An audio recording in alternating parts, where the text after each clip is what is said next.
offensively. He doesn't shoot great, but you were sort of comfortable the whole way.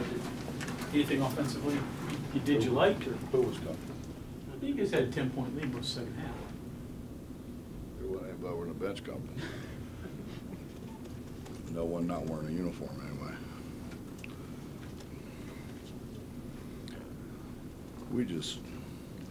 We continue to shoot ourselves in the foot by turning the ball over. And, you know, we work like crazy to create turnovers, and then we turn around and give it right back to them. I mean, I've been doing this a long time. I've seen a lot of basketball. You know, I mean, I've been in the gym since I was old enough to remember, you know, with my dad. I've never seen guards go down the floor and forget to take the ball with them. I mean, we've done that the last 3 games.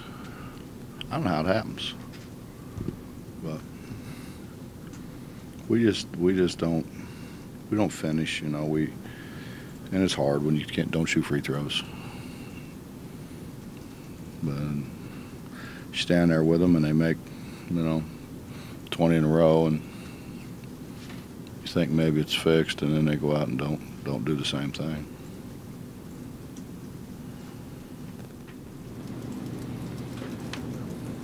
Do what? Put this closer to me. Can you talk a little bit about Devin Williams' mentality right now, his mental state?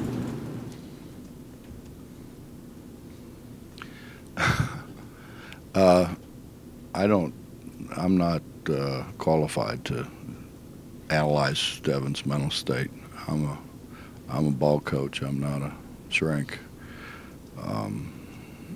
I think from a basketball standpoint, I think Devin is just he's rushing things. He's hurrying things. He's trying to make things happen that aren't there. Devin's a great kid. He wants to be really good. He wants the team to be good. And he wants to help. And you know, when you force things, trying to help, you don't help, you hurt. And he can't continue to turn the ball over the way he's turned the ball over. How much of an impact do you think the way your team responded to those 2 technicals in the first half had on the full course of the game? I don't know. I don't know. Did you ask them? I don't know.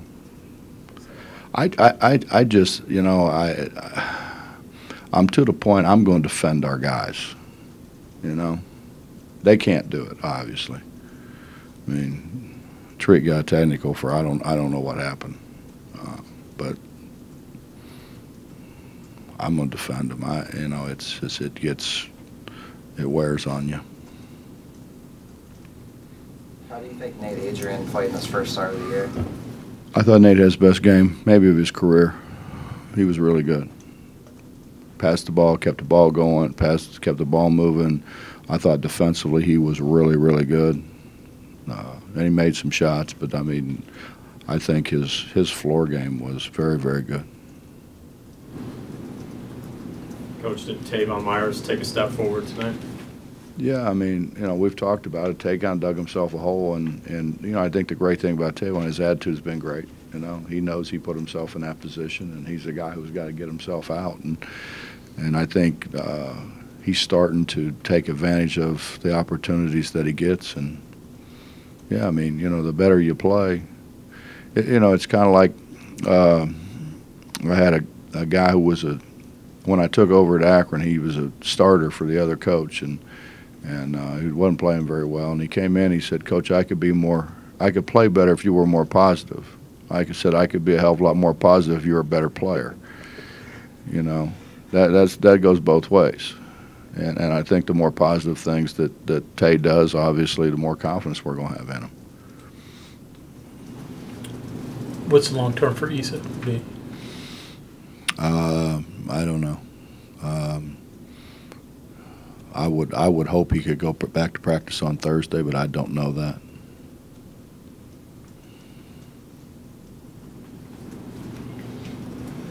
Bob, is it fair to say that your reserve players are so used to seeing guys come off the bench and produce that they almost kind of expect it, whether it is Nate or Tavon or Elijah that they're kind of expected to do it? Yeah, I mean, I think Jay Sean and Tariq have been very good at coming off the bench and making a difference. You know, Nate's been good, but I thought Nate as a starter today was very good, and he gives us that size that Issa gives us on the on the perimeter. So Jay Sean I know is just so much more comfortable coming off the bench. Play along the baseline and able to get it in there to him. Was something you guys saw from the first game, or What's that again? Holton's play, getting those close shots along the baseline, just something you guys saw, or they overhelp and they just weren't going to guard John on the perimeter, and so when they overhelp, we were trying to get John to cut into the seams. Yeah. Yeah. It was probably there way more than what we got him the ball. You didn't hit shots, but you feel good defensively? You guys held them to a pretty low percentage. We're getting better. We're getting better at half court. I thought we were, we just fundamentally we weren't very good in Manhattan against, with our pressure, and we talked about that and showed them on the film and tried to clean that up. I mean, we still are. I mean, I think we can get a lot better, but I think the positive today was I thought we had more bounce in our step again. We've been kind of like a half a step behind everything. We ran balls down from behind again. We made plays from behind that we haven't been making. Just I thought our effort, but just that we had that bounce that is kind of critical for the way we play.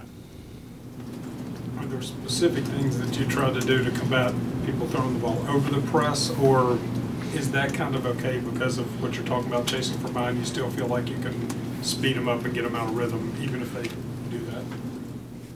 Well, you don't want to give numbers, and I think what happened before. Well, I know what happened before when they step through a trap, and if they step through and the guy can bounce it, now all of a sudden you're looking at 5-on-3. If he passes it, splits it, and passes it, you're still looking at 4-on-3. And those bad numbers. We have, it's a numbers game. That's why you screen. That's why you ball screen. To create numbers. And we were allowing them to create numbers because of our lack of fundamentals. Our fundamentals just weren't very good. We didn't close traps. And I thought we did a better job today of once they get out of the trap, you've got to be able to slow the ball down. You can't let the ball continue to advance. So I thought we did a better job of attacking the ball and slowing the ball down, which enables us then to get back line of the ball, and so it was a lot better effort. We still could have done some things better, but I didn't think we rebounded as well as we normally do. But a lot of that's when Devin's not in the game, we're not going to rebound it as well. When you look ahead to Florida this weekend, is having the SEC challenge game in the middle of the conference schedule a different feeling than previous years it's been in the middle of the non-conference schedule? I haven't thought about it. We have assistant coaches really do the scouts, so I know, Larry has that scout, so I know Larry's been watching Florida, but I don't want to get confused, So I haven't. I'll start doing that tonight, and tomorrow we got tomorrow off, so I'll do that tomorrow and try to familiarize myself. I don't know anything about them. I mean, I know I saw a little bit of one game, and they seem like they play kind of like we do. But I can't answer that because I don't know anything about them. I can't tell you the name of one guy on their team. I know the assistant coach, though.